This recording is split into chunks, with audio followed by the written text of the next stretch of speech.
Anak, kailan mo ako papakilala sa girlfriend mo? Nay, huwag po kayo magagalit. Girlfriend ko po kasi yung anak ng kapitbahay natin. Yung mayaman na kapitbahay natin. Opo, Nay. I like your taste, ha? Nasaan na siya?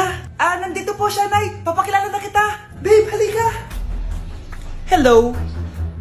Ikaw pala yung girlfriend ng anak ko. Anong pangalan mo? Ako si Kendall, ang pinakamayaman at pinakamaganda dito sa barangay nyo. I like your confidence. By the way, kumain ka na ba, Iha? Hindi pa. May masarap ba kayong pagkain dito? Oo naman, masarap ako magluto. Tara, kain na tayo. Ito, kain na tayo. Sarap. Yuck! Disgusting! Ang pangit na lasa! Lasang... Grabe ka naman! Nagsisisi akong pumunta pa ako dito! Babe! Magpapaliwanag ako, please! Ang papangit nyo!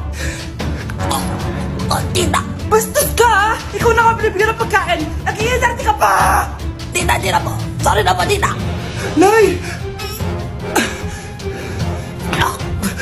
Lumayas ka dito!